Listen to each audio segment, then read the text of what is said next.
Ya saudara, dan hari ini, tepatnya 15 tahun yang lalu, tanggal 15 Agustus 2005 maksud kami, ini perjanjian damai antara pemerintah Indonesia dengan gerakan Aceh Merdeka. Ini merupakan bukti sejarah Aceh dan juga Indonesia yang tercatat dengan tinta emas. Ya, gerakan Aceh Merdeka dan Republik Indonesia yang sekian lama berseteru sepakat berdamai setelah melalui serangkaian pertemuan di Helsinki, Finlandia. Dan bagaimana dampak dari perjanjian ini bagi pembangunan dan kemakmuran dari Aceh. Saat ini kita telah terhubung dengan PLT Gubernur Aceh, Bapak Nova Ariansyah. Selamat siang Pak Nova.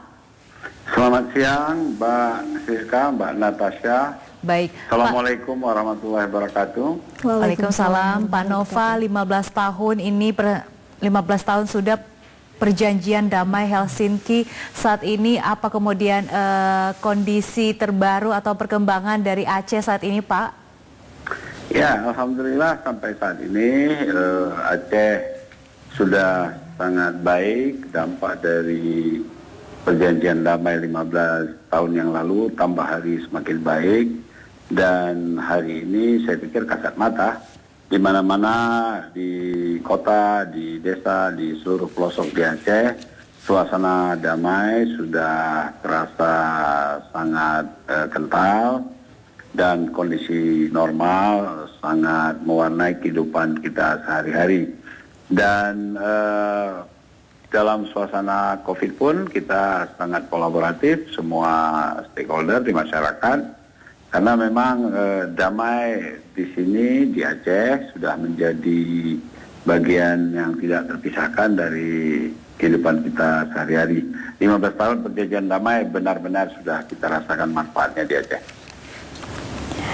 Mbak Silka, Mbak Natasha. Baik, Pak Nova, dan tentunya sudah banyak manfaat yang dirasakan begitu Pak. Dan perjanjian damai sendiri antara pemerintah Indonesia dan juga gerakan Aceh Merdeka ini merupakan bukti, bahkan sampai tercatat dalam tinta emas sejarah Indonesia. Dan apakah MOU atau perjanjian ini sendiri memang sudah sesuai Pak dengan harapan masyarakat Aceh? Ya, saya pikir Memorandum of Understanding yang ditandatangani tanggal 15 Agustus 2005 di Finlandia, di Helsinki, adalah upaya maksimal dari para pihak yang berunding pada saat itu, dan semua aspirasi, ekspektasi, dan harapan tertuang dalam MOU tersebut. Dan saya pikir sebagai penerus dari MOU tersebut, sebagai kepala pemerintah Aceh saat ini, saya pikir semua yang tertuang dalam MOU sudah sesuai dengan harapan masyarakat. Dan yang paling penting tentu bagaimana MOU itu kemudian diaplikasikan dalam kehidupan kita sehari-hari. Nah, MOU-nya sendiri saya pikir sudah baik, hanya saja memang masih ada harapan-harapan yang belum maksimal terpenuhi sebagai implementasi dari MOU tersebut, termasuk peraturan perundang-undangan yang harus mengikutinya. Tapi dengan adanya Undang-Undang Pemerintah Aceh sebagai manifestasi hukum di Indonesia, tindak lanjut dari MOU Helsinki, kemudian peraturan pemerintah yang mengikuti Undang-Undang Nomor 11 tahun 2006 tersebut, dan semua peraturan perundang-undangan yang mengikutinya, itulah yang menjadi tugas kita. Memang itu yang belum maksimal terpenuhi sampai dengan saat ini, termasuk tafsir tentang kesepakaman MOU Helsinki menyangkut lambang dan bendera. Tafsirnya masih belum disepakati antara pemerintah pusat dengan terjemahan yang ada dari kawan-kawan mantan GAM di Aceh. Dan ini terus kita bicarakan, dan kita harapkan pada saatnya akan didapat satu kata sepakat, dan butir itu pun insya Allah bisa direalisasikan. Demikian Mbak Silka, Mbak Natasha. Baik, Pak Nova tadi mengatakan bahwa ada beberapa isi dari MOU ini belum terlaksana. Kemudian apa yang dilakukan oleh pemerintah Aceh sendiri dan kemudian bisa melaksanakan isi dari MOU ini secepatnya, Pak? Ya, saya pikir dengan suasana yang damai, dengan komunikasi yang cukup baik, dengan dukungan teknologi, akhir-akhir ini memang kita lebih mengintensifkan agar MOU itu bisa secara maksimal dapat di follow up, ditindaklanjuti dengan baik.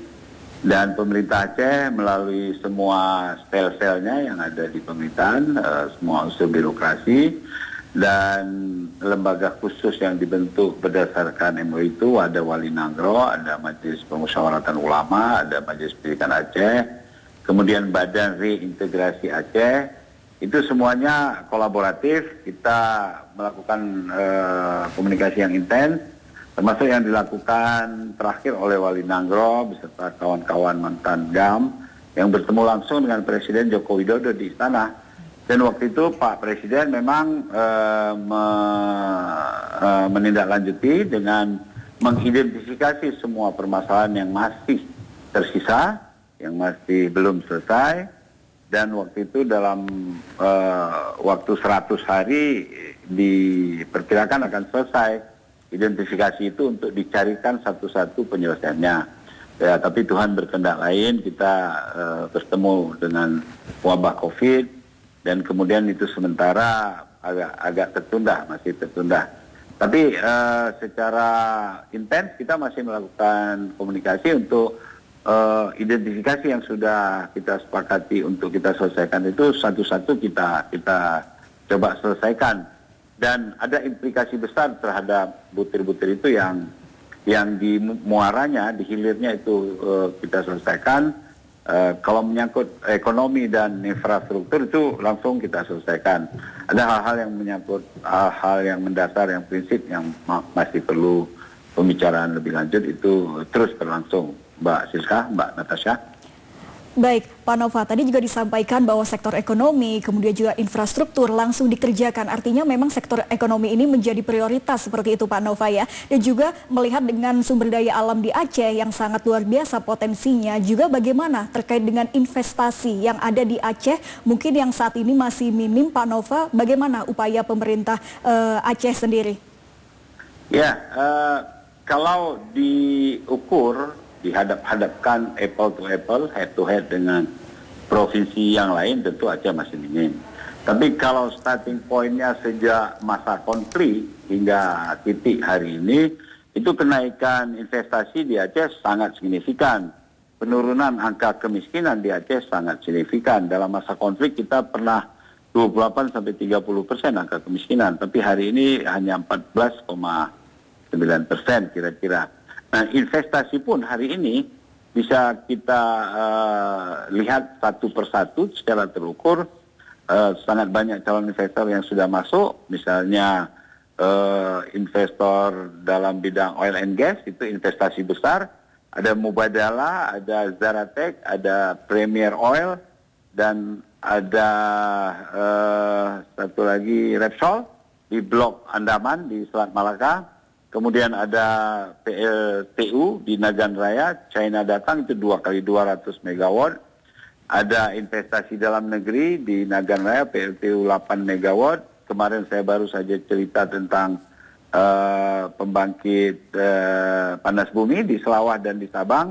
Dan semuanya sekarang sedang berjalan. Dan Alhamdulillah investasi internal Aceh juga sedang kita mulai yang besar dengan pengalihan Blok B di Aceh Utara ke Pangkuan Aceh, dan kita akan bekerja sama dengan operator yang mumpuni dan banyak sekali investasi yang sudah berlangsung.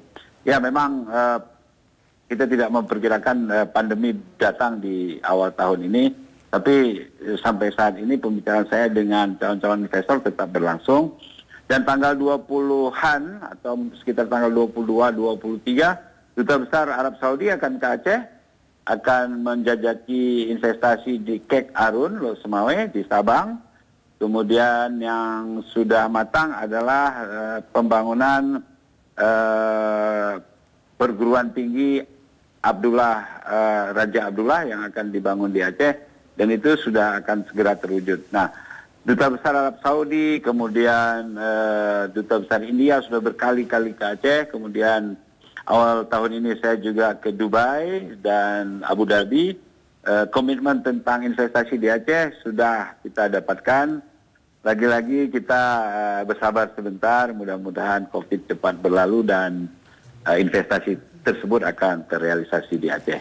Demikian Mbak Silka, Mbak Natasha. tentu menjadi harapan kita semua juga Pak agar investasi berjalan lancar demi kemajuan dan juga perkembangan masyarakat Aceh. Terima kasih banyak Bapak Nova Ariansyah, PLT Gubernur Aceh. Terima kasih kembali. Saya ralat Terima kasih, Nova Pak. Iriansyah, Mbak. Nova Baik, Iriansyah. Bapak Nova Baik. Iriansyah, Terima terima kasih, kasih. Pak. Selamat siang. Selamat siang. Assalamualaikum warahmatullahi wabarakatuh. Waalaikumsalam warahmatullahi wabarakatuh.